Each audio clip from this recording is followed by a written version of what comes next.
ओम शांति। आज है 18/8/2021। मीठे प्यारे बाबा के महावाक्य सुनेंगे। मुरली का सार है, मीठे बच्चे पर चिंतन छोड़ अपना कल्याण करो। तुम सोने जैसा बनकर औरों को रास्ता बताओ।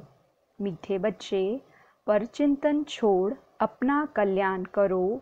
तुम सोने जैसा बनकर औरों को रास्ता बताओ। प्रश्न है, अशरीरी बनने का अभ्यास जो सदा करते रहते, उनकी मुख्य निशानी सुनाओ। उत्तर, वह हठ से अपनी कर्मेंद्रियों को वश नहीं करते, लेकिन उनकी कर्मेंद्रियां स्वतः शीतल हो जाती हैं। हम आत्मा भाई भाई हैं, यह स्मृति स्वतः रहती है। देह अभिमान छूटता जाता है, नाम रूप का नशा खत्म होता जाता है, दूसरों की याद नहीं आती है। गीत है, तू प्यार का सागर है। ओम शांति। यह कोई सिर्फ प्यार का सागर नहीं, ज्ञान का सागर है। ज्ञान और अज्ञान, ज्ञान को दिन, अज्ञान को रात कहा जाता है। ज्ञान अक्षर ही अच्छा है, अज्ञान अक्षर बुरा है। आधा कल्प है ज्ञान की प्रालब्ध, आधा कल्प है अज्ञान की प्रालब्ध। अज्ञान की प्रालब्ध है दुख, ज्ञान की प्रालब्ध सुख है। यह तो बहुत सहज समझने की बातें हैं। दिन है ज्ञान का, रात है अज्ञान, यह भी किसी को पता नहीं है। ज्ञान किसको कहा जाता है, अज्ञान किसको कहा जाता है, यह बेहद की बातें हैं। तुम सबको समझाते हो ज्ञान क्या है, भक्ति क्या है। ज्ञान से तुम पूज्य बन रहे हो। जब पूज्य बन जाते हो तो पूजा की सामग्री को जान जाते हो। जो भी मंदिर आदि हैं, तुम जानते हो यह सब यादगार हैं। उनकी जीवन कहानी क्या है वह तुम जानते हो। जो पूजा करने जाते हैं वह खुद नहीं जानते। पूजा को भक्ति कहा जाता है।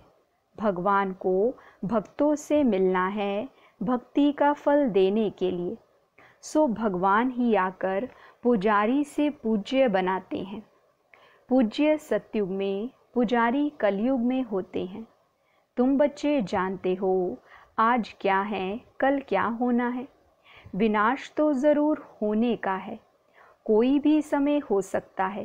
तैयारी हो रही है, गाया हुआ भी है, अनेक कुदरती आपदाएं होती हैं। यह तो लिख देना चाहिए। ग्रह युद्ध और कुदरती आपदाएं, उनको कोई ईश्वरीय आपदाएं नहीं कहेंगे। यह तो ड्रामा की नूंद है, जिसमें नेचुरल कैलेमिटीज़ सब आने वाली हैं। विनाश में भी मदद करेंगे।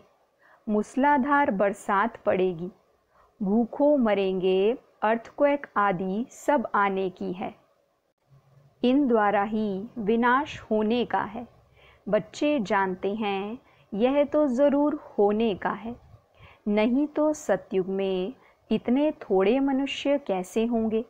ज़रूर इकट्ठा विनाश होगा। बच्चे अच्छी रीति जानते हैं यह सब कपड़े धोए जाएंगे। यह बेहद की बड़ी मशीनरी है। गाया जाता है, मूत पलीती कपड़ धोए। इन कपड़ों की बात नहीं, यह है शरीर की बात। आत्माओं को योग बल से धोना है। इस समय 5 तत्व तमो प्रधान है, तो शरीर भी ऐसे बनते हैं। पतित पावन बाप आकर पावन बनाते हैं और सब खलास हो जाते हैं। तुम जानते हो पावन कैसे बनते हैं। रास्ता बहुत सहज बताते हैं। मनुष्य तो कुछ भी नहीं समझते।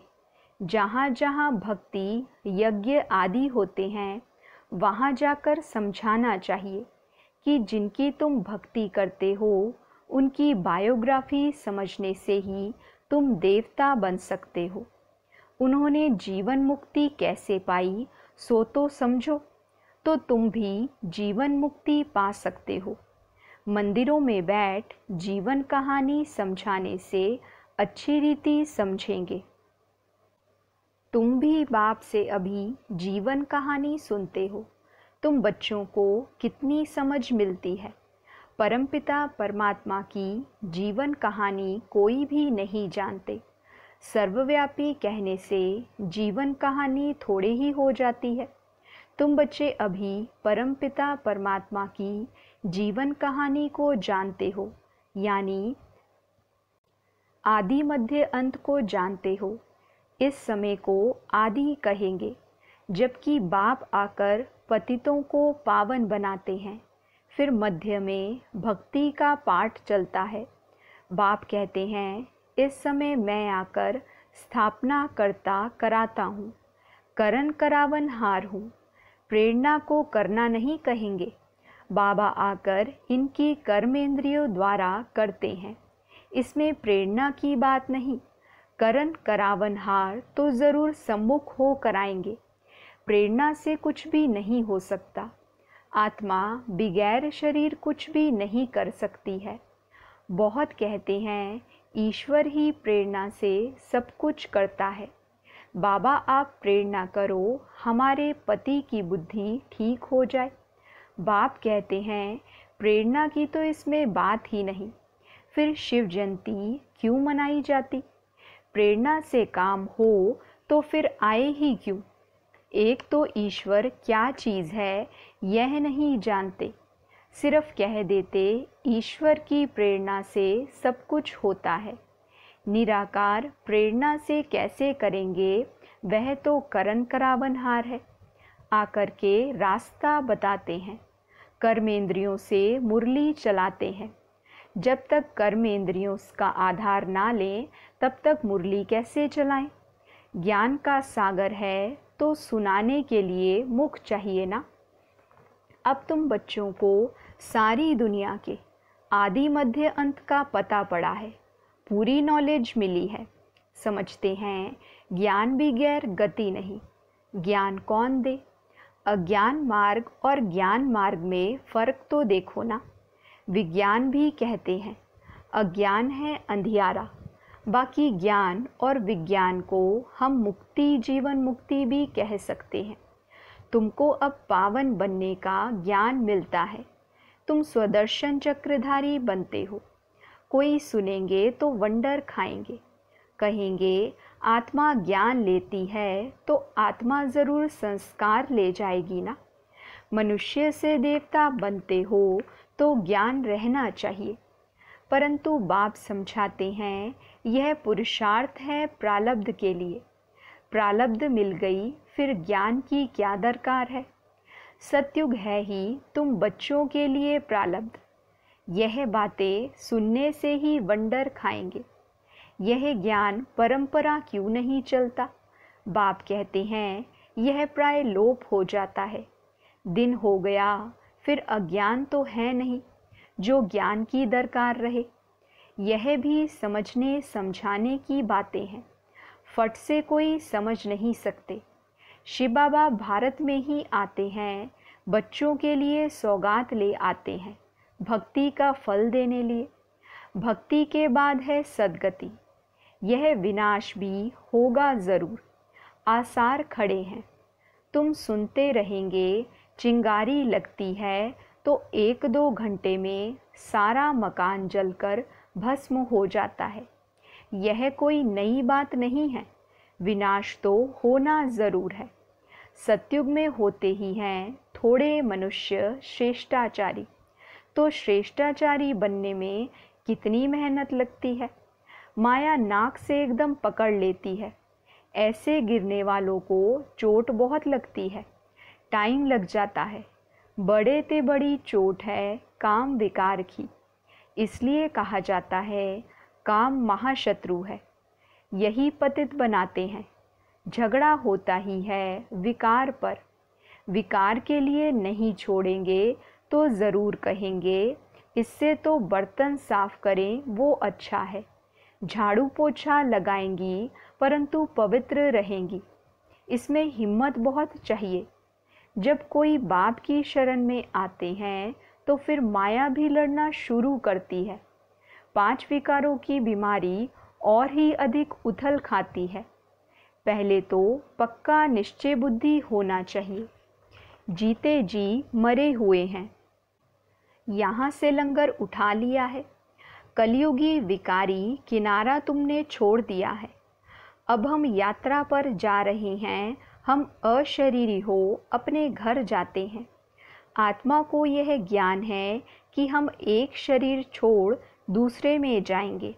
हम गृहस्थ व्यवहार में रहते कमल फूल समान पवित्र बन यात्रा पर रहते हैं। बुद्धि में याद रहे कि यह तो कब्रिस्तान है, फिर हम सुखधाम में जाएंगे। हमको बाबा वर्षा देने की युक्ति बता रहे हैं। पावन बनने के लिए हम योग में रहते हैं। याद से ही विकर्म विनाश होंगे, तब आत्मा शरीर छोड़ेगी। यात्रा कितनी वंडरफुल है। सिर्फ बाप को याद करो, अपनी राजधानी को याद करो। इतनी सहज बात भी याद नहीं पड़ती है।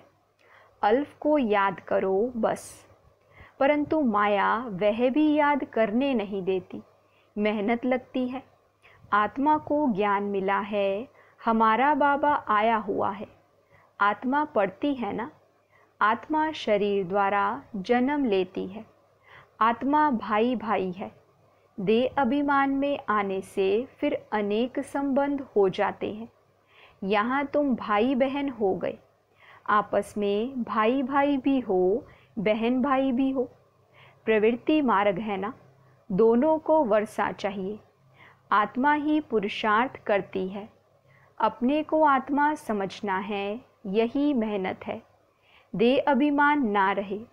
शरीर ही नहीं तो विकार किससे करेंगे। हम आत्मा हैं, बाप के पास जाना है। शरीर का भान ही ना रहे। जितना योगी बनते जाएंगे, कर्मेंद्रियां शांत होती जाएंगी। देह अभिमान में आने से कर्मेंद्रियां चंचल होती हैं। आत्मा जानती है हमको प्राप्ति हो रही है। शरीर से अलग होते जाएंगे तो कर्मेंद्रियां शांत होती जाएंगी। सन्यासी लोग दवाई खाकर कर्मेंद्रियों को शांत करते हैं। वह तो हठ योग हो गया ना। तुमको तो योग से काम लेना है। क्या योग बल से तुम वश नहीं कर सकते हो?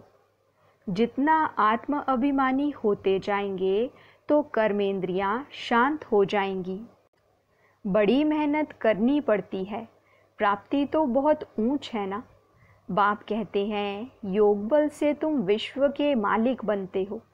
कर्मेंद्रियों पर जीत पहनते हो, इसलिए भारत का योग नामी ग्रामी है। तुम मनुष्य से देवता, पतित से पावन बनते हो। प्रजा भी स्वर्गवासी तो है ना। योग बल से तुम स्वर्गवासी बनते हो, बाहुबल से नहीं बन सकते हो। मेहनत कोई बहुत नहीं है। कुमारियों के लिए तो जैसे मेहनत ही नहीं है, फ्री है। विकार में गई तो बड़ी पंचायत हो जाती है। कुमारी रहना अच्छा है, नहीं तो फिर अधर कुमारी नाम पड़ जाता है। युगल भी क्यों बने, इसमें भी नाम रूप का नशा चढ़ता है। यह भी मूर्खता है। युगल बनने के बाद पवित्र रहने के लिए बड़ी अच्छी हिम्मत चाहिए। ज्ञान की पूरी परिकाष्ठा चाहिए। बहुत हैं जो हिम्मत करते हैं, परंतु आग की आंच आ जाती है तो खेल खल्लास। इसलिए बाबा कहते हैं कुमारी फिर भी अच्छी है। अधर कुमारी बनने का ख्याल भी क्यों करना चाहिए? कुमारियों का नाम बाला है, बाल ब्रह्मचारी हैं। बाल ब्रह्मचारी रहना अच्छा है, ताकत रहती है। दूसरे कोई की याद नहीं आएगी। बाकी हिम्मत है तो करके दिखाओ, परंतु मेहनत है। दो हो पड़ते हैं ना। कुमारी है तो अकेली है, दो से द्वैत आ जाता है। यहाँ तक हो सके, बाबा कहते जहाँ तक हो सके कुमारी हो रहना अच्छा है। कुमारी सेवा पर निकल सकती है। बंधन में पड़ने से फिर बंधन वृद्धि को पाते हैं। ऐसा जाल बिछाना ही क्यों, इसलिए जो बुद्धि फंस पड़े। बाबा कहते ऐसा जाल बिछाना ही क्यों चाहिए जो बुद्धि फंस पड़े। ऐसे जाल में फंसना ठीक नहीं है। कुमारियों के लिए तो बहुत अच्छा है। कुमारियों ने नाम भी निकाला है। कन्हैया नाम गाया जाता है ना। कुमारी हो रहना बड़ा अच्छा है। इन्हों के लिए बहुत सहज है। स्टूडेंट लाइफ पवित्र लाइफ भी है। बुद्धि भी फ्रेश रहती है। कुम्हारों को भीष्म पितामह जैसा बनना है। कल्प पहले भी रहे हैं, तब तो दिलवाड़ा मंदिर में यादगार बना हुआ है। अब बाप बच्चों को फरमान करते हैं, मुझे याद करो और सब बातों को छोड़ तुम अपना कल्याण करो। बाप को याद करने में ही कल्याण है। भूल चूक होती है, बच्चे गिर पड़ते हैं। तुम पर चिंतन को छोड़ अपना कल्याण करो। दूसरे चिंतन में जाओ ही नहीं। तुम सोने जैसा बाबा कहते तुम सोने जैसा बन जाओ, औरों को भी रास्ता बताओ। सतो प्रधान बनने का एक ही उपाय है। पावन बनने की बगैर मुक्ति धाम में जा नहीं सकते। उपाय एक ही है, फिर अंतमति सो गति हो जाएगी। झरमुई जगमुई छोड़ दो, नहीं तो अपना ही नुकसान करेंगे। बाप कोई श्राप नहीं देते हैं। श्रीमत पर नहीं चलते तो आपे ही अपने को श्रापित करते हैं। अच्छा, मीठे मीठे सिकिलदे बच्चों प्रति माता पिता बाप दादा का याद प्यार और गुड मॉर्निंग। रूहानी बाप की रूहानी बच्चों को नमस्ते। हम रूहानी बच्चों की रूहानी बाप दादा को नमस्ते, गुड मॉर्निंग, शुक्रिया बाबा, शुक्रिया। वहाँ मेरा भाग्य, वहाँ मेरे भाग्य विधाता बाबा। धारणा के लिए मुख्य सार है, पहली पॉइंट, निश्चय बुद्धि बन जीते जी इस पुरानी दुनिया से अपना लंगर उठा लेना है। बाप के हर फरमान को पालन कर अपना कल्याण करना है। दूसरी पॉइंट, दूसरों का चिंतन छोड़ अपनी बुद्धि को स्वच्छ सोने जैसा बनाना है। झरमुई जगमुई में अपना समय नष्ट नहीं करना है। योग बल से अपनी कर्मेंद्रियों को शांत शीतल बनाना है। वरदान है, मेहमानपन की वृत्ति द्वारा प्रवृत्ति को श्रेष्ठ, स्टेज को ऊंचा बनाने वाले सदा उपराम भव। मेहमानपन की वृत्ति द्वारा प्रवृत्ति को श्रेष्ठ, स्टेज को ऊंचा बनाने वाले सदा उपराम भव। डिटेल है, जो स्वयं को मेहमान समझकर चलते हैं वह अपने देह रूपी मकान से भी निर्मोही हो जाते हैं। मेहमान का अपना कुछ नहीं होता। कार्य में सब वस्तुएं लाएंगे, लेकिन अपनेपन का भाव नहीं होगा। वह सब साधनों को अपनाते हुए भी जितना न्यारे उतना बाप के प्यारे रहते हैं। देह के संबंध और वैभवों से सहज उपराम हो जाते हैं। जितना मेहमानपन की वृत्ति रहती, उतनी प्रवृत्ति श्रेष्ठ और स्टेज ऊंची रहती है। स्लोगन है, अपने स्वभाव को निर्मल बना दो तो हर कदम में सफलता समाई हुई है। अपने स्वभाव को निर्मल बना दो तो हर कदम में सफलता समाई हुई है। अच्छा, ओम शांति।